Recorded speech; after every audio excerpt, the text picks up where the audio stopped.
तो अब ये सेकंड वीडियो है जिसमें कि हम लोग विराम चिन्ह के बारे में देखेंगे। तो ये तो बहुत छोटा पार्ट है, फटाक से हो जाएगा इसमें। तो विराम चिन्ह के बारे में देखते हैं ना। तो इसमें क्या है, सबसे पहले इसमें टोटल जो है विराम चिन्ह है 20 ठो है, ठीक है। टोटल 20 ठो आते हैं, ऑप्शन में पूछे कई ठो होते हैं तो 20 ठो मानना है। जैसे विराम चिन्ह उसमें कुछ 4 हैं, 4 विराम चिन्ह हैं, और कुछ क्या है वो भाव चिन्ह हैं। तो जो विराम चिन्ह जो होते हैं, जैसे होता है अल्प होता है, एक पूर्ण होता है, एक अपूर्ण होता है, एक अर्ध होता है।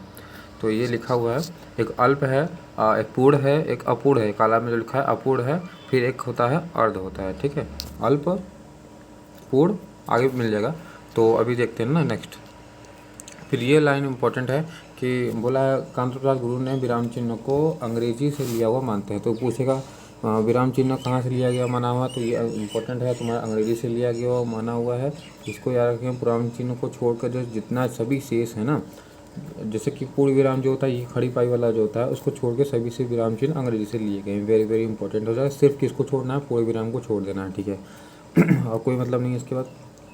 अब नेक्स्ट चलते हैं, इसके बाद विराम चिन्ह के भेद कितने हैं। तो ये सब है, देखो विराम चिन्ह के भेद तुम्हारा हो जाएगा। विराम चिन्ह के भेद कितने हैं, 20 ठो, मैंने पहले ही बता दिया था 20 होते हैं। ये रहा 20 ठो होते हैं, ठीक है, 20 ठो होते हैं। तो इसके बाद क्या होता है, इसके बाद हाँ, जैसे कि नेक्स्ट कौन सा 20 ठो कौन कौन से हैं, तो ये सब याद रखना है। एक होता है अल्प विराम, अल्प विराम है, ठीक है। अब अल्प विराम है, अर्ध विराम है, पूर्ण विराम है, ठीक है। तीसरा, चौथा है प्रश्नवाचक चिन्ह हो जाएगा, प्रश्नवाचक हो जाएगा। इसके बाद आश्चर्य हो जाएगा, निर्देशक, ये सब कोष्टक है। तो एक एक देखते चल रहे हैं। अब अल्प विराम क्या है, जो कि मतलब बहुत अल्प है। अब अल्प होगा तो ऐसे लगाएंगे, देखो हमेशा कन्फ्यूज़न होता है, अर्ध में एक अल्प में होता है।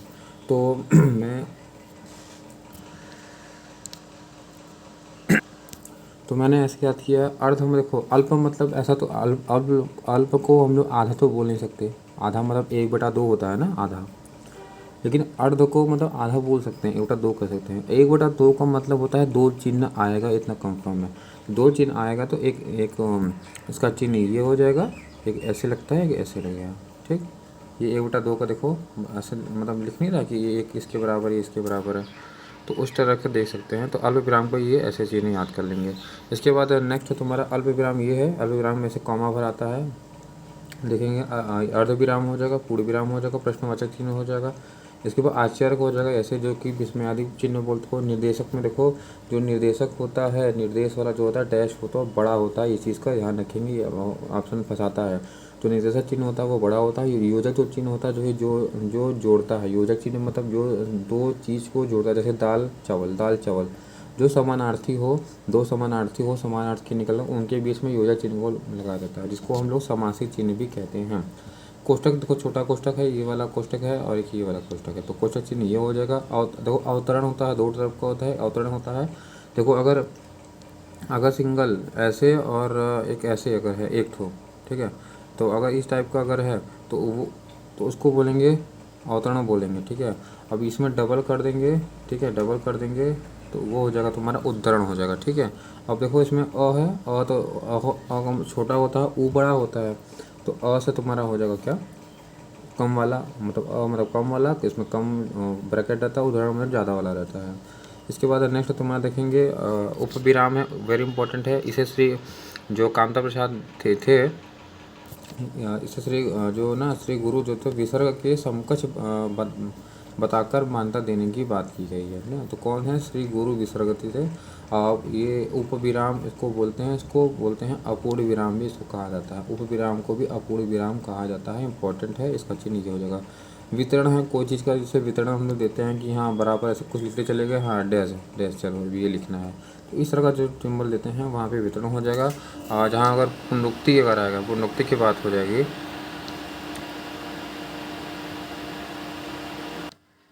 अब देखो पुनरुक्ति की बात जब करेगा पुनरुक्ति, तो पुनरुक्ति मतलब जहाँ जैसे रिपीटेड हो, जैसे कि हम लोग लिखते हैं ना 2 किलो चावल, 2 किलो फिर ये फिर वो। तो जो वही चीज़ को बार बार लिखने के लिए ऐसे काम लेते हैं, तो वही हो जाएगा तुम्हारा पुनरुक्ति हो जाएगा। लाघव चिन्ह, जैसे कि डॉक्टर लिखा रहता है तो उसके आगे ऐसे लिखा रहता है डॉक्टर है, तो किसी चीज़ को शॉर्टकट में लिखने के लिए डॉक्टर, जैसे ये सब इसका चिन्ह कहते हैं। लोप चिन्ह जहाँ जैसे कि डैश करना हो पंक्ति उक्ति में, वो हो जाएगा। पाद चिन्ह हो जाएगा, रेखित चिन्ह हो जाएगा, इसका चिन्ह हो जाएगा, ठीक है।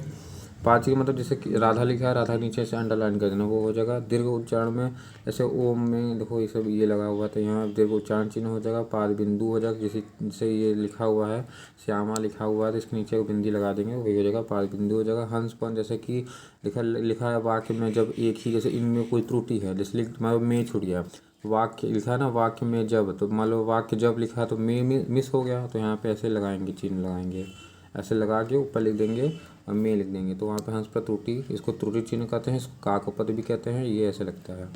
टीका सूचक ऐसे है, कोई मतलब नहीं है। तुल्यांक सूचन समानता समता मतलब समानता वाला ऐसे लगाते हैं, समता तुल्य मतलब किसी के तुल्य अगर हो तो ये ऐसे ऐसे लगा लिया जाता है। समाप्ति सूचक जैसे हो जाएगा, बस खत्म। और जैसे इसमें अब मेन ये इंपॉर्टेंट था, यहीं से सारा क्वेश्चन आ जाएगा। अब जैसे पूछा अल्प विराम कहाँ लगाएंगे, जैसे कि जहाँ लिखा है और का, जहाँ वह का जैसे सोहन मोहन राधा के, तो उनके बीच में क्या लगा देंगे हम लोग, अल्प विराम लगा देंगे। अल्प विराम लगा देंगे जहाँ पे जैसे कि राम घर आया, जैसे एक मतलब बहुत कम ठहराव, मतलब बहुत ज़्यादा ठहराव हो दो सेंटेंस के बीच में, जैसे राम आया फिर मतलब खाना खाने गया, तो इस टाइप का। अगर राम घर आया थोड़ी देर में रुका चला गया, तो यहाँ पे ऐसे यूज होगा।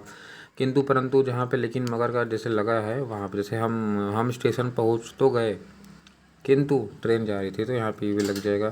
ठीक है। इसके बाद देश प्रधानमंत्री कामा कौन थे, श्री नरेंद्र दामोदर दास मोदी लगता है, ऐसे लगाते हैं। ठीक है, यहाँ भी लग जाएगा। ऐसे वाक्य खंडों के बाद भी अल्प विराम लगता है, जिसमें बाद इसके तो ये सब लगा हो। तो देखो अल्प विराम नॉर्मल बहुत जगह यूज होता है, तुम्हें खुद समझ में आ जाएगा। प्रैक्टिस जैसे जाना है कामा जल्दी जाओ, वह आएगा काम हो जाएगा। जब आएगा तो काम होगा, मतलब दो सेंटेंस है, उनके बीच में तो लगेगा ही लगेगा। हाँ नहीं, जैसे हाँ मैं कल आऊँगा, तो हाँ कामा मैं आऊँगा, नहीं मैं कामा आऊँगा, तो ऐसे यहाँ पे भी लगता है। इसके बाद पूर्व पश्चात के बाद जैसे कि मोहन जो बड़ा अच्छा खेलते, यहाँ पे भी देखो ठहराव आया, तो यहाँ पे भी लगेगा। तो मोहन बहुत अच्छा था, यहाँ पे भी लग गया, तो यहाँ पे भी आएगा। कल उसकी टांग टूट गई, ठीक है, तो वहाँ पे भी आएगा। छोड़ो, राधा है, मोहन जो कि बहुत बड़ा अच्छा खिलाड़ी था, कामा कल टांग टूट गई। राधा फिर कुछ आएगा जो बहुत अच्छा लगाती है, तो यहाँ पे कुछ स्पेस आ रहा है, तो वहाँ पे भी इस काल विराम का यहाँ पे चिन्ह हो जाएगा।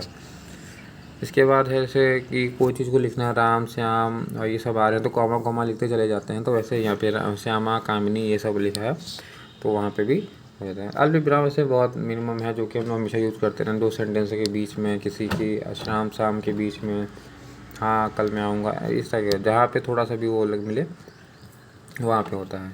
अब जैसे अर्ध विराम कहाँ होगा, ये इम्पोर्टेंट है। देखो अर्ध विराम को हम लोग कोष्टकांकित भी बोलते हैं। ठीक है, अर्ध विराम को हम लोग का दूसरा नाम कौन सा है, उसका नाम है कोष्टकांकित भी बोला जाता है।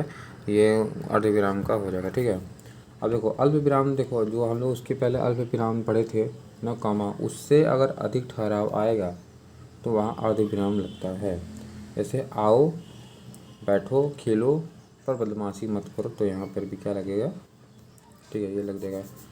अब जैसे लिखा ना, बहुत समय का मतलब क्या है भाई, एक खंड का दूसरे खंड से बहुत मतलब ज़्यादा वो संबंध ना हो। जैसे अन्य खंड में बहुत अधिक संबंध ना हो। ठीक है, संबंध ना हो, जहाँ वाक्य और उपवाक्य पूरी तरह से असंबद्ध हो, और जहाँ वाक्य तथा उसके खंड में कथन का परिणाम अंत में आए। जैसे आओ, बैठो, खेलो, पर बदमाशी मत करो, लेकिन लास्ट में बोल दिया ना बदमाशी, रिजल्ट बाद में आए, तो ज़्यादा संबंध ना हो, तो वहाँ पे अल्प विराम का यूज़ किया जाता है। अल्प विराम अर्ध विराम का यूज़ किया जाता है। अर्ध विराम का सिंबल ये हो जाएगा। देखो ज़्यादातर का सिंबल ही पूछता है और कुछ नहीं पूछेगा, कोष्टक ये हो जाएगा। हम लोग सिंबल पहले ही पढ़ चुके हैं। अब उपविराम है, उपविराम भी इम्पोर्टेंट है कि ये रहा उपविराम है। देखो श्री कामता प्रसाद गुरु ने इस विराम चिन्ह का उल्लेख नहीं किया है, तो ये पूछेगा किसका नहीं किया है, तो उपविराम का। उपविराम को हम लोग क्या कहते हैं, और कुछ क्या कहते थे, उपविराम को और क्या कहा जाता था, तो उपविराम को अपूर्ण विराम भी कहते थे। देखो अन्य नाम क्या लिखा है मैंने यहाँ पे, अपूर्ण विराम भी कहते हैं इसको, न्यून विराम भी कहा जाता है, इंपॉर्टेंट है। जैसे कि तो ये पूछेगा ना कि किसका जिक्र नहीं किया, कांता प्रसाद गुरु ने किसका जिक्र नहीं किया है, उपविराम का नहीं किया है, ये याद कर लेंगे। अन्य नाम अपूर्ण विराम न्यून विराम ये हो जाएगा। इसके बाद साकेत, जैसे साकेत इसका देख लो, ऐसे एग्जाम्पल यही है, साकेत लिख दिया। साकेत एक क्या है, मतलब बोधा। साकेत, साकेत का मतलब कि वो मैथिली सर ने गुप्त ने शायद लिखा है इसको, साकेत। और कमायनी, ठीक है, कमायनी तो दूसरे का है, कमायनी जयशंकर का है। तो एक ये सब क्या रचना है, रचना के आगे क्या लिखा है, एक क्या है, साकेत एक अध्ययन है, कमायनी क्या है, एक अनुशीलन है। तो यहाँ पे दो बिंदुओं पे विराम किया जाता है। अब पूर्ण विराम को पता ही है, खड़ी पाई जहाँ लास्ट में एंड खत्म हो जाए। प्रश्न चिन्ह पता ही है, विराम देखो। इसके बाद विस्मयादि बोधक पता है, जहाँ पे आश्चर्य है क्या हो गया है, इसी वजह से हर्ष उल्लास ये सब आएगा। तो वहाँ पे जो हम लोग इंग्लिश में एक्समेट्री सेंटेंस पढ़े हैं ना, वही हो जाएगा। तो हर्ष, आश्चर्य, प्रसन्न, ये सब हो जाएगा। उद्धरण चिन्ह इंपॉर्टेंट है, इसको ध्यान रखना है। उद्धरण चिन्ह पूछता है इसका तो पहली बात अवतरण और उद्धरण दो याद करना सिंपल। पहले वाले में एक कामा रहता है, पहले वाले में एक कामा रहेगा, मतलब सॉरी एक ये ऐसे रहेगा,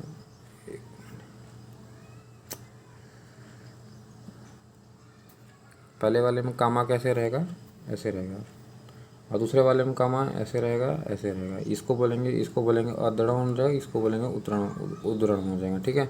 तो ये चीज़ का ध्यान रखना है। अब देखो नेक्स्ट क्या है कि अवतरण चिन्ह जब किसी कथन, जैसे कथन बोल नहीं देते, कोई कथन जैसे कि मैंने कुछ बोला, तो मैंने जो बोला इंपॉर्टेंट वर्ड क्या है उसको बढ़िया ना उसको उसमें लिख दो, ब्रैकेट में लिख दो।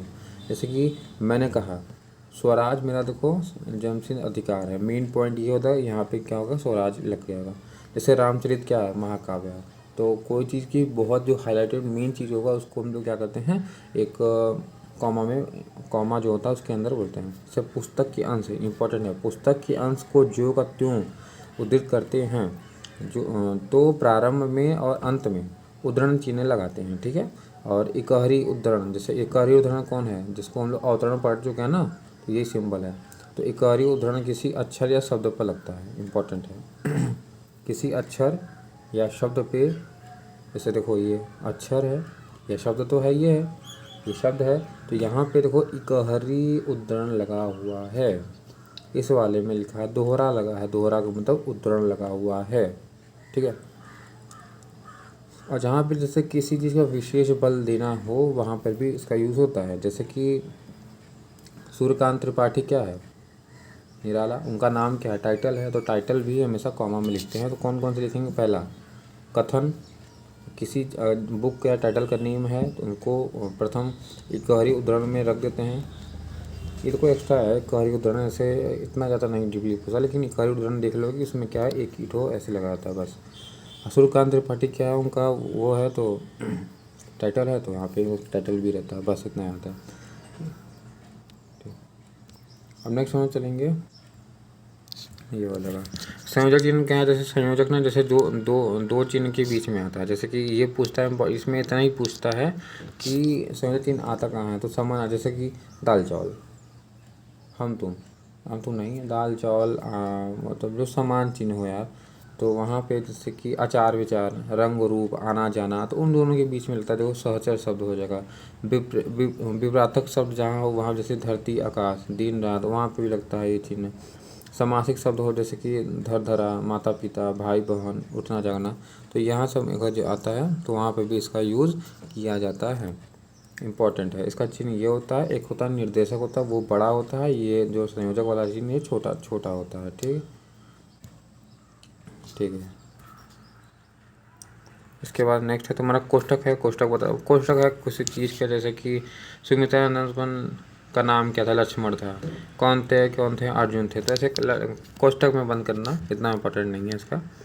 वर्ग का देखो विवरण है, जैसे कि किसी स्थान या वस्तु का व्यक्ति के वर्णन में इस चिन्ह जैसे वर्णन करना है, जैसे कि फॉलोइंग सेंटेंस से कुछ लिखा हुआ है, सेंटेंस ऐसे कुछ लिखा हुआ है ऐसे ऐसे, फिर ऐसे बिंदी लगा के उसके बारे में यहाँ से लिखेंगे, तो वो चीज़ यहाँ पे विवरण हो जाएगा। पुनरुक्ति जहाँ जैसे कि देखो चीनी 5 किलो, फिर 5 किलो लेना है तो वहाँ बार बार 5 किलो थोड़ी लिखेंगे, ऐसे कॉमन लिख के चले जाएंगे ऐसे ऐसे, तो वही जो हो जाएगा। अब नेक्स्ट है तुम्हारा लाघव चिन्ह। देखो लाघव जैसे डॉक्टर, प्रांगण, ब लिखा ना यो, तो जैसे प्रधान, डॉक्टर, हाँ, तो ये सब चीज़ जहाँ यूज़ होता है वहाँ पे लाघव चिन्ह होता है। लोप चिन्ह जैसे कि देखो लेखक ने डैश डैश डैश कहा तो ये लोप चिन्ह हो जाएगा। पाद चिन्ह देखो किसी के नीचे आएगा ना, उनके नीचे एक लाइन खींच दी जाती है, बस वही पाद चिन्ह हो जाएगा। बस इतना ही जानना है। देखो उनके नीचे एक लाइन खींच जाती है, ये पाद चिन्ह हो जाएगा। इसके बाद दीर्घ उच्चारण ये वाला ओम वाला हो जाएगा। पाद चिन्ह देखो पाद चिन्ह, अब पाद बिंदु आ जाएगा। पाद बिंदु बस किसी के नीचे देखो लगेगा, जैसे खौफ में लगा है, देखो गजल में लगा हुआ है, तो ये चीज़ खौफ में, गजल में, खिदमत में, ज़मीन में नीचे बिंदु लगा जाएगा, बस वही हो जाएगा, तो मन हो जाएगा पाद बिंदु हो जाएगा। अब हंस पद वाले में क्या हो जाएगा, देखो हंस पद से कोई त्रुटि है, मैंने तुम्हें कुछ देना, मैं तुम्हें कुछ देना चाहता हूँ, तो कुछ देना चाहता हूँ, कुछ मिस हो गया तो मान लो ऐसे करके लिख दो यहाँ पे, तो ऐसे करके लिख देना चाहिए। तो वो हंस पद, इसको त्रुटि है, इसको काकपद बोलते हैं, इंपॉर्टेंट है, काकपद बोलते हैं इसको, त्रुटि पद वाले भी चिन्ह कहा जाता है। टीका सूचक कोई मतलब नहीं है। इसके बाद यहाँ से कुछ नहीं पूछेगा। इंपॉर्टेंट ठहराव यही है। विराम का अर्थ क्या है, विराम मतलब ठहरना होता है। लेखक कांता प्रसाद ने कहा था 20 होता ही है। अल्प विराम, देखो अल्प विराम का ये था, अर्ध विराम का तुम्हारा ये था, और एक था उप विराम का जिसको हम लोग अपूर्ण विराम कहते हैं, ये था। वेरी इंपॉर्टेंट, ये 3 तो वेरी वेरी इंपॉर्टेंट है। बस यहीं से ज़्यादा पूछेगा कुछ नहीं। एक हंस पद भी पूछता है तो उसका चिन्ह ये होता है, बस इतना पूछेगा। और इधर कोई इंपॉर्टेंट नहीं है। इसको देखो दोहरा उद्धरण है। एक इकहरा हम लोग उद्धरण पढ़ चुके थे, तो इकहरा पढ़े नहीं थे। देखो हम लोग पहले सबसे पहले पढ़े थे अवतरण, ये था उद्धरण था। इसमें आता सिंगल वाला, इसमें आता था उद्धरण वाले में आता था डबल का। ठीक है, इतना हम लोग पढ़े थे।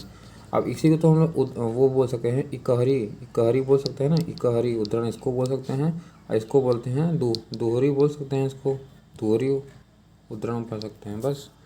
अब उद्धरण को जैसे 2 भाग में बांट दिया, इकहरी दोहरी, एक बार कर देगा तो एक बार अगर कर दिया तो उसको इकहरी, 2 बार किया तो दोहरी हो जाएगा। अब नेक्स्ट क्या है, जैसे कि एक आया था एग्जाम्पल में, सेम रहे, जैसे कि देखो सेम रहे तो डाउट हो जाता है बीच में, है ना। देखो सेम रहे तो डबल हो जाता है। जैसे देखो अन्याय सेम है, फिर अन्याय सेम है, फिर अन्याय आ रहा, अन्याय है, सरासर अन्याय है। अगर वही चीज़ बार बार रिपीट हो रहा है यहाँ पे तो लगना है, पक्का लगेगा। क्या लगेगा, इलेक्समेट्रिक सेंटेंस, जिसको इसमें अधिबोधक चिन्ह बोलते हैं वो लगेगा। तो ये चीज़ यहाँ पे इम्पोर्टेंट है बस, कि जो यहाँ है ये चीज़ डबल हो जाता है, बस इसको याद रखना। ये देखो यहाँ सिंगल से स्टार्ट होगा,